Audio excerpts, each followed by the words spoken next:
Noahs Ark. Noahs Ark. Everybody knows the story of Noahs Ark. It's like all the descendants of Adam and Eve were so wicked and so bad that God decides he's going to start again. So he decides he's going to kill everybody off. So what he does, he recruits Noah and his family. And he says to Noah, what I want you to do is this. I want you to build an ark, big ark, and go around the world. I want you to collect one male, one female of every animal, every bird, every fish, all that sort of stuff, and put it on the ark. And then I'm going to create a big flood and destroy everything. Well, it took 120 years for Noah to build the ark. 120 years to build the ark. And they had to put storage facilities in there, refrigeration units for all the fruit and vegetables. They had to store all the rice and the lentils and all that sort of stuff. And then, of course, Mrs. Noah, she says, look, it's going to take a long time. I want a fancy kitchen, So Noah has to go down to KitchensRUs. He buys her a fancy kitchen, installs the kitchen in the ark so that Mrs. Noah's happy. And then, of course, it was like, well, what are you going to do? You get two animals. They're soon going to have families. You get two rats, in a matter of weeks, you're going to get a plague of rats. So he puts contraception in the water. So he has to organise contraception. So he gets some fluoride, whatever, puts it in the water supply to contracept the animals, so that for 120 years, there are only going to be two of each, It lived a long time in those days. 120 years. By the time the ark was ready to go, Noah was 600 years old. He's an old man by then.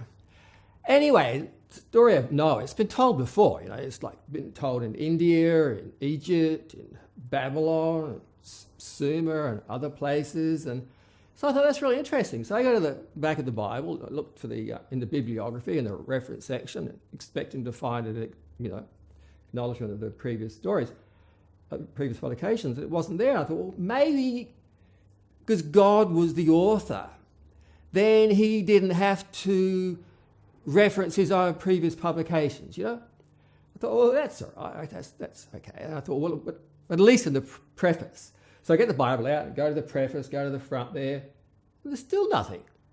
So I thought, I don't know, well, God works in mysterious ways. Anyway, so Noah's got to build the ark. So how do you build an ark? So what do? He goes on to YouTube, DIY ark, and there it is. All the information he needs. And then he goes down to Bunnings and buys all the tooling, equipment and whatever. They build the ark, And then it's just like, well, got to collect the animals, right? So it's 2 kangaroos, 2 wombats, 2 koalas. Hey, enough of that Middle Eastern egocentrism, This is the Australian edition of the Bible. The Australian edition of the Bible. So 2 bees, to be or not to bees, and is 2 bees enough? Because Bayer's going to come along with an insecticide one day. It's going to wipe out all the bees. So 2 monarch butterflies, 2 kookaburras. It's an Australian bird. Sounds like a laugh. It sounds like a devil laughing.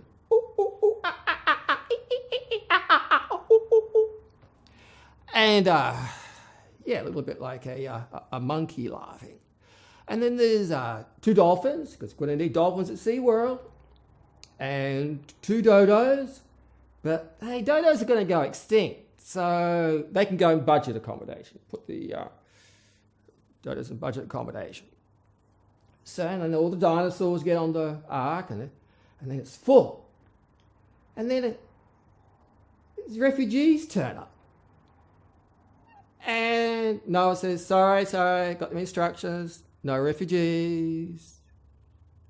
And then Mrs. Noah, she gives him a look, and he knows that look, and he goes, oh, okay. All right, 2 Syrians.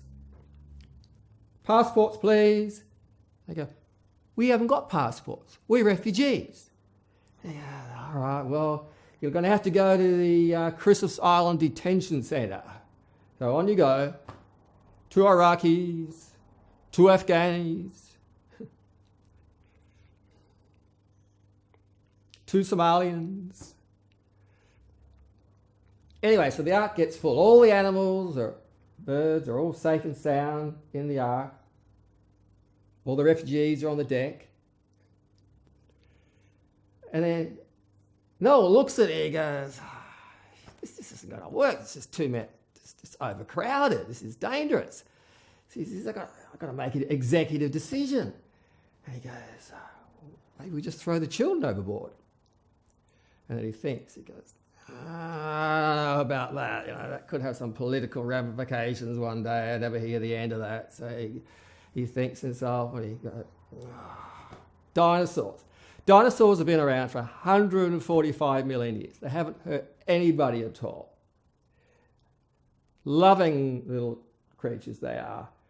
And so Noah, he looks at them in his wisdom and he goes, okay, dinosaurs, you've got to get off. And there's poor old T-Rex, and Brontosaurus, and Stegosaurus, and they're all dejected, hanging their heads, They go down the gangplank. All the dinosaurs just leave the ark.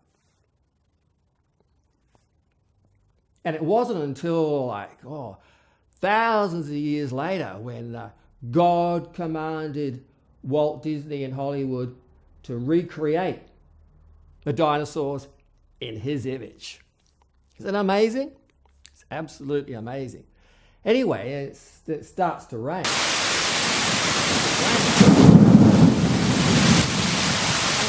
And at that time, see,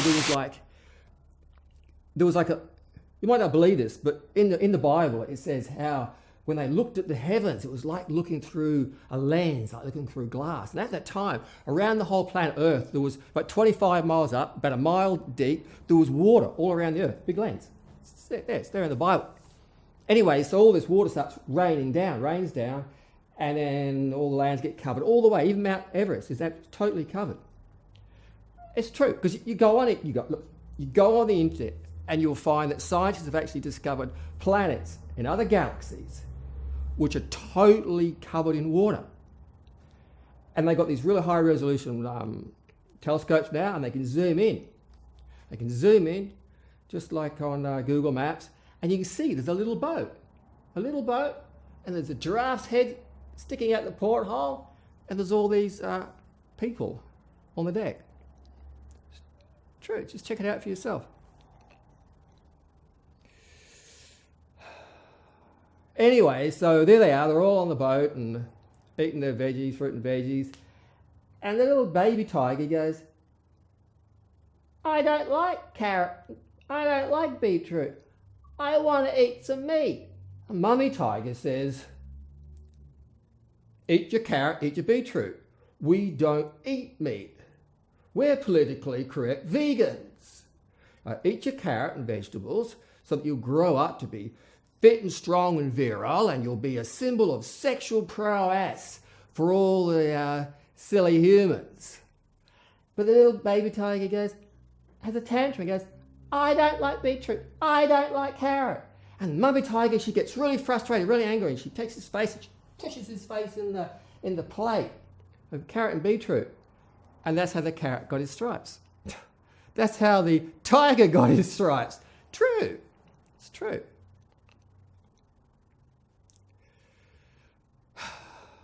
Anyway, so stops raining, but the Earth's totally covered with water. Even Mount Everest covered with water. So God commands the aliens from the Coca-Cola galaxy to come to Earth, and Nestle, they build a sky lift going from the Earth all the way up into space, and they suck all the water off and they bottle it up, put it in little bottles, and they sell it in other galaxies. But they just sort of took a bit too much water, and that's why the Sahara Desert's as dry as it actually is, Anyway, so the water's all gone down, and then they're sailing around, they're near Australia, And so Noah gets a pigeon, a homing pigeon, and he says, okay, sends it off, and the homing pigeon goes off, and then it comes back. So it's got a little message strapped to its leg, and they take it and have a look at it. It's from Border Protection, Australia. And it says, sorry, no refugees allowed, but we can offer a temporary accommodation in Christmas Island.